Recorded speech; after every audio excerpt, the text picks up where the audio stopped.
Perfect. I will kind of cue up what this is, what the vision is, why we're doing this, and then kick it over to my colleague, Senator Damoose, kind of for some additional remarks. I served, this is now my second term in the state Senate. I heard boomerang, so I am somebody who is shockingly not a native Michigander.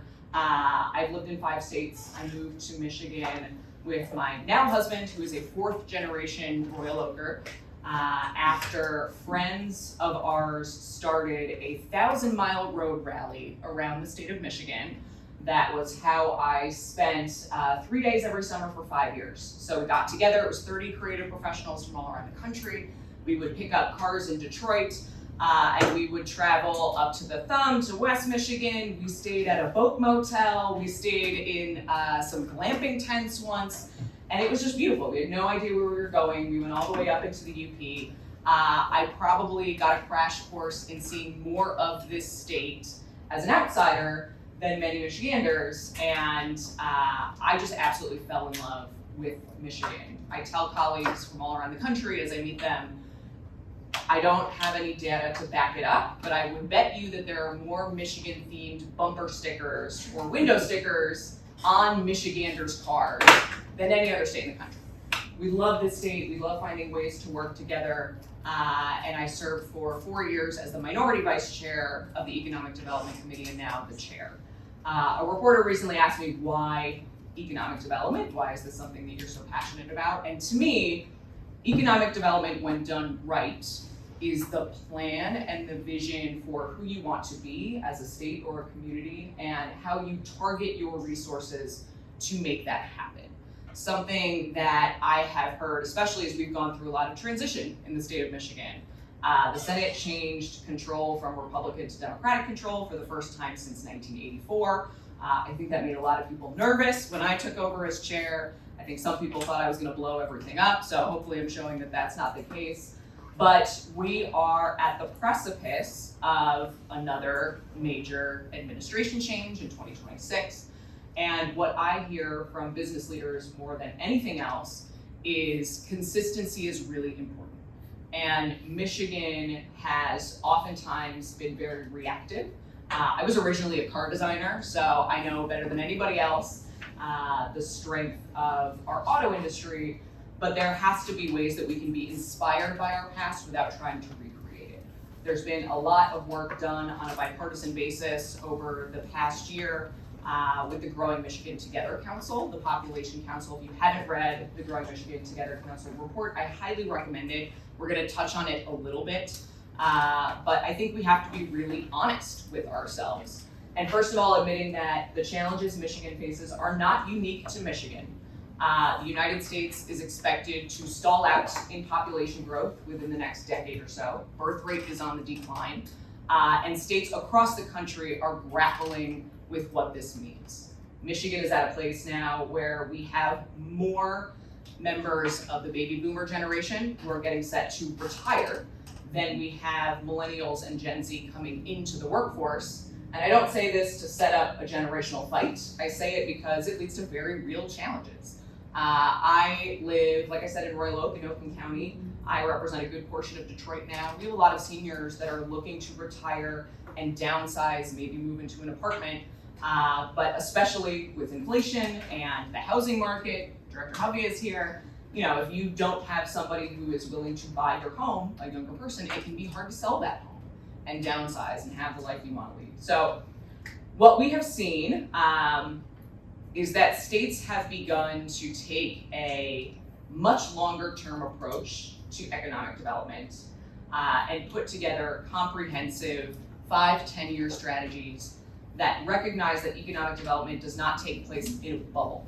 It's not just about incentives, it's not just about attracting business. You have to acknowledge all of your assets, what makes you compelling versus other states, so that we are not competing with every state for every project. How do we lean into our assets? How do we expand on those assets? And how do we invest in our communities to make them the places that talent, that workforce, is going to want to move to? So I'm gonna show a couple of things. We're not gonna go through all of these reports right away. You're probably like, why would a Democrat from downstate show something from the Youngkin administration? But I wanna show a couple of things just to start getting the gears turning. And before I dig into them, Senator Damoose, do you wanna add to why you're I'll give you welcoming me to this district? Absolutely, and I just gonna take a minute and give you two stories that sort of set this up that I think what you're about to show and the discussion we have will pay off. First of all, Senator McMorrow is great to work with, and she was absolutely critical to a discussion we were having last fall on SOAR, which you see the devastation that we're facing as a result of just hyper-partisanship. We were at a late night session. All my party was saying, wow, the Democrats never asked for our input. We need to just all vote no on this. And I got a very nice call, a message from the governor saying, John, this seems like the type of thing you would normally support. Would you at least take another look at it? And so I went and I talked to Mallory, or Senator McMorrow, I'm sorry. Mallory. I talked to Mallory and I said, would you explain this to me? The governor asked, and she walked me through it. There were some really good ideas in there. I went to the guys on our side and I found out this particular bill had been through committee and they passed. They didn't vote no. So I said, why didn't you vote no? And they said, well, we were negotiating on this. And I said, well, we were just told you weren't. I said, yeah, we were told not to negotiate anymore. That made me mad. And I said, okay, fine. So I went back to Mallory and I said, look, if you have to race this through tonight, I can't vote yes on this. So if you could back it off, slow it down, I think we can get some bipartisan support. And to your credit, that's exactly what happened. I'll tell you what, this idea of economic development is really, really important. We ran a business headquartered here in Michigan for 25 years, started right up on the 45th parallel, named it while I was sitting out at Old Mission out there. That's how our name came up for 45 North Productions. But most of our business was always in Washington, D.C. and around the country. And everywhere I would go, people would say, what are you doing in Michigan? They have this terrible idea of what Michigan's about. They've seen the Flint water crisis or crime or these type of things. They have no idea what a wonderful, amazing place this is to live.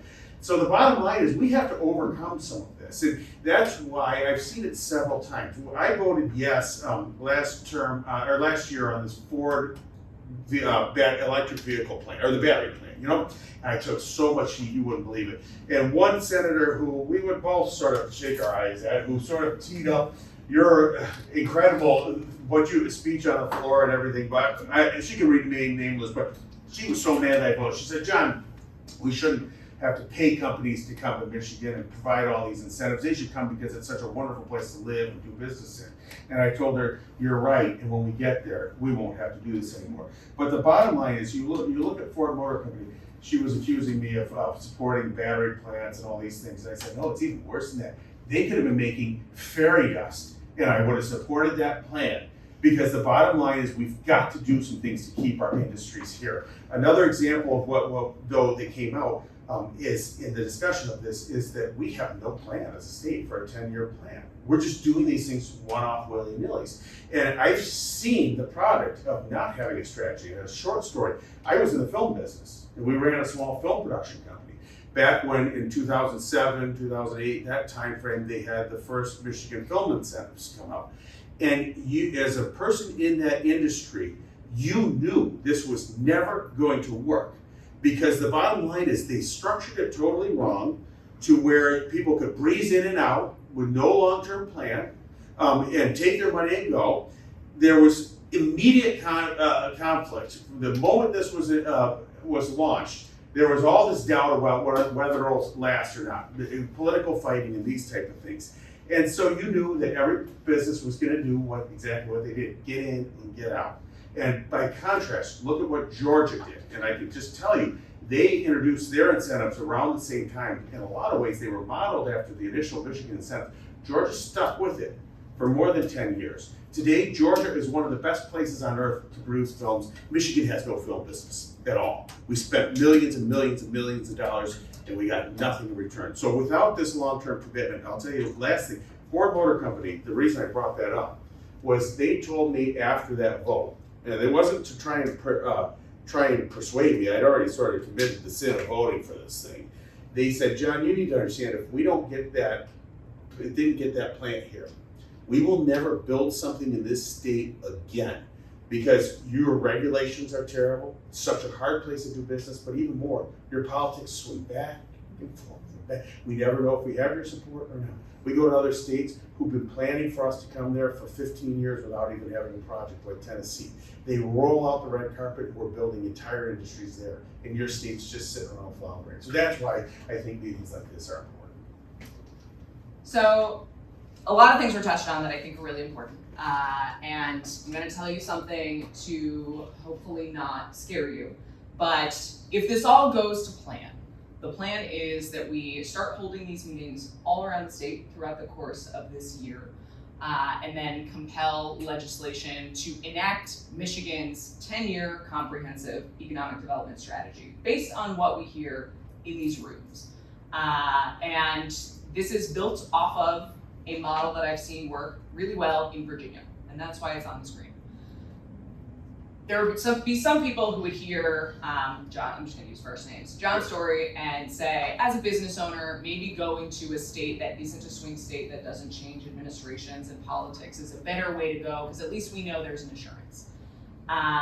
There's a lot of other states who have shown that economic development and having a strategy should be bipartisan, frankly nonpartisan, and should be something that withstands administration changes. Virginia's example is a compelling one for a number of reasons. So under Terry McAuliffe a few years ago, the legislature and the then governor led comprehensive reform of their state's economic development agency. There was a lot of frustration that had built up with the agency over the years for not having a strategy, for not having a whole lot of oversight or accountability, and that led into legislation and a new code that compelled the creation of a plan. Now, years later, the Youngkin administration is fulfilling that strategy. And I think as we think about a state like Michigan, what would be great is if coming out of the end of your first term, my second term, the end of this administration as we head into 2026, we have a 10-year comprehensive plan that a majority of the legislature in both chambers, Republicans and Democrats, hopefully built off of input from all of you, have signed off on, that will outlive us. That whoever is the next governor, whoever is the next executive, they take the plan and they run with it. And that's what other states are starting to do and do really well. I looked at every other state in the country to see which states had plans and which didn't. There's only about 10 states that have actually put plans together, which in and of itself was shocking to me, because how do you know where you're going if you don't have a plan? Pennsylvania released their first ever long-term economic development strategy just this year. And in it, they acknowledge that previous efforts have lacked coordination and focus. And economic conditions have varied widely across different regions of their state and across the years of their state. Their 10-year plan creates a narrow lens to maximize efforts. This is one thing I think we've seen in Michigan, that if we spread our resources kind of everywhere and we go after everything, we're really not making much of a dent. And I think our current situation shows that, where Michigan's population has stagnated, we have an older population, but I think more than that, our median incomes have declined. And that is the most important thing I think we should all consider, is not only how many people are here, but are they thriving? Are they doing well? Are they entering into careers that are going to support them and their families in their communities? So I want to walk through just a little bit, and we'll follow up with all of this for you so you can spend, I'm sure, all of your favorite weekend hours reading economic development plans. But these are very, very, very long, robust documents. But I kind of wanted to touch on a few things. Virginia's is impressive not because I think we should copy their plan, but because of all of the inputs that they consider when they plan it. So number one, they consider their unique competitive advantages. So as you start to maybe jot some notes down, because when we get into the conversation phase in about 10 minutes, think about what are our unique assets? What positions us to succeed versus other states? What is something that we have that nobody else does? So they point out the Port of Virginia, transportation infrastructure, their world-class talent pipeline. Virginia often talks about the fact that they have more residents with a college degree than any other state in the South. That is a competitive advantage for them. Competitive energy costs, right to work status, transformational site development investments, affordable, attainable housing. This is something, and why Director Hovey is here, is they're considering housing in their economic development strategy. These things all have to go together, because if your workforce can't find a place to live, it doesn't matter how much you gave in incentives to a company to locate in your state.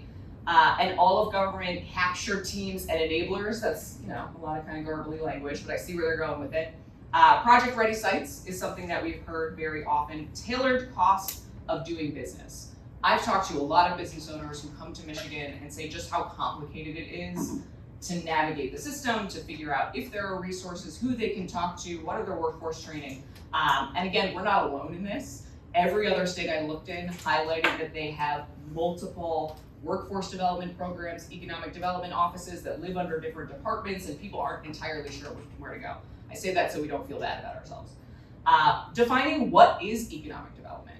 I think when I talk to the reporter that I mentioned, we traditionally think economic development is incentives. You incentivize a company, they come and they locate here or they expand here, and people move to where businesses are.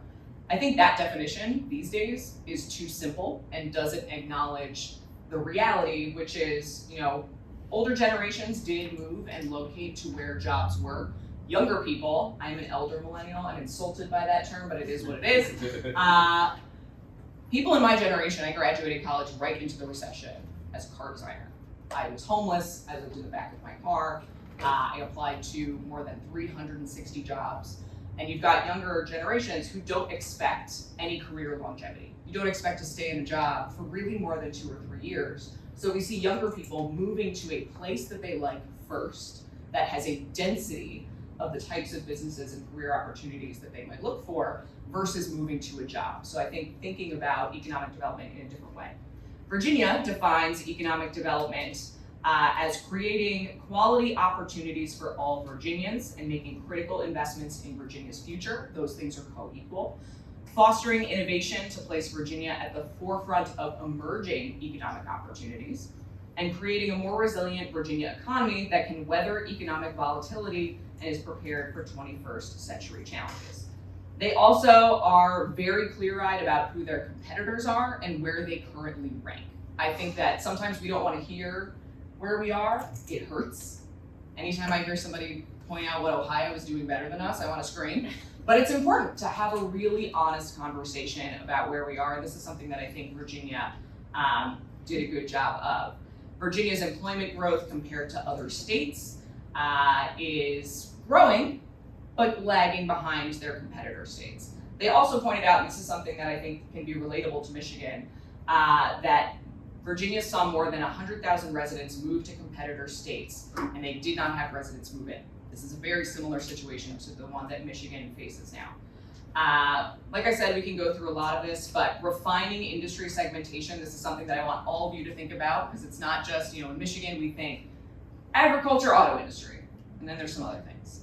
They got really intentional about defining manufacturing as it relates to their key strengths. Life sciences, semiconductors, aerospace, unmanned systems, and then something that really stuck out to me, services and others. We know that the largest growing segment of jobs is in the knowledge economy and the service sector. And something that Virginia identified is they want to go after headquarters. So not just the end of the pipeline of a manufacturing facility, for example, but the headquarters, the anchor of a business. And as we talk about Ford, GM, Mary Barra just made news again for announcing they just opened up a new research facility in California because they're going to where the talent is. So can we kind of reframe what we think about? Is that something that we want to do in Michigan? Thinking about it's not just getting a company, but what piece of the company? And is it worth going after that? So much more in this plan. Like I said, read it, follow up with us. We'd love to hear what you think about this. Massachusetts, something that I think that they did really, really well is that this one is very text heavy. I don't recommend this in terms of a presentation. They broke up their state into regions, and this is something that MEDC already does, but they have identified that economic development plans should be different for each region, and that we may be united around the same goals, and we're going to talk about that in a little bit with the Population Council report and the 3 recommendations they made, which I hope can be an anchor to what that looks like in your region. What does it look like here? And that may be very different than in Kent County or Oakland County or up in the Upper Peninsula, even though it's northern Michigan. Something they also do is Massachusetts has committed to making publicly available databases of success metrics. I'm not going to scroll through to keep finding it, but they include housing availability, how many of their residents can get access to housing, labor force participation, labor growth, how many people are moving in and getting jobs, and income. They acknowledge that they can't judge the success of their economic development plan without addressing the success of their residents. If you are bringing in all of these businesses and creating jobs, but people are getting poorer, you can't count that as a successful strategy. I want to dig into this a little bit. We've had, who here has read the Population Council report? All right, we got a couple, great. Hillary Doe is Michigan's Chief Growth Officer. We are the only state in the country who has one.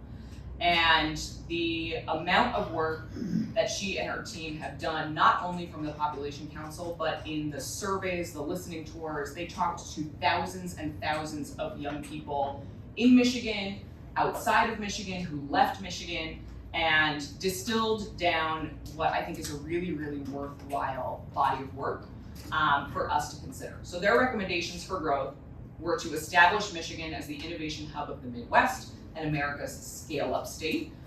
Something that I'm always inspired by is we are the home of the auto industry because we created it, we invented it, we innovated it, and we grew it from there. So what is the next version of that for Michigan?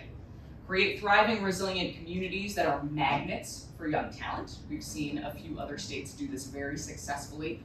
Colorado is an example that has been brought up often in our committee as a state that was losing population, but went all in on investing in Denver. And young people now flock to Denver. So they were a huge success story in terms of really focusing on attracting that young talent in a way that has paid dividends. And then building a lifelong education system focused on future-ready skills and competencies. So I want you to keep these 3 recommendations in mind, because like I said, I think this is a great phase 1. But what that looks like in every region across the state and how we get there, I think is very different. And that's where I hope we get to.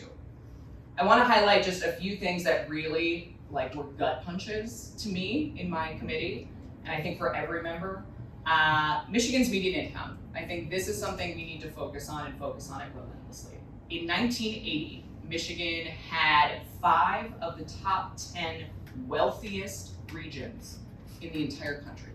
That meant in the country, Michiganders were the wealthiest residents. And you can see where it is. It's Flint, Detroit, Warren, Dearborn, Midland, Saginaw, Monroe. Heavy manufacturing. By 2016, we had none. Not a single one of the top 10 regions in the country for median income. We've gotten poorer, we have fallen behind. And that was just something that really kind of hit me like a ton of bricks. Colorado, like I said, was a good comparison. In the 80s, right around the same time, they were an out-migration state. They focused heavily on pivoting when their kind of core industries, energy, mining, agriculture, manufacturing, all took hits. But they pivoted to attracting young talent that I think are leaning into those industries, but innovating in what is going to be next. What is the future of each of those industries? Michigan comes in dead last. I don't like these facts, but they are true. In per capita venture capital investment among 26 states that actually have venture capital investment, only 1/4 of U of M's computer-related majors are working in the state 5 years after graduation. So we actually do a pretty decent job of keeping college graduates on the whole in the state of Michigan. But for those with computer-related degrees, they are leaving at a much higher rate than those with other degrees. Attraction lags in the nation. We are 49th in the nation in terms of residents that live in Michigan who weren't born here. So I like to think I'm doing my part. I also had a kid, so I'm trying to reverse the birth rate challenge. And our labor force participation lags behind some of our competitor states. There's some more recommendations in here that, again, you can go through. This was something that was just presented in my committee last week or 2 weeks ago. I don't like when Indiana is doing better than us at any metric. only 7% of Michigan students gain college credit in high school, compared with 30% nationally and 60% in Indiana. So these are high schoolers who can take maybe an AP course, they take a dual enrollment course. Michigan is very unique in that we are a very decentralized state versus some other states that have unified higher education bodies or community college bodies, and that's a blessing and a curse. So I think figuring out how we solve some of this is a challenge for us.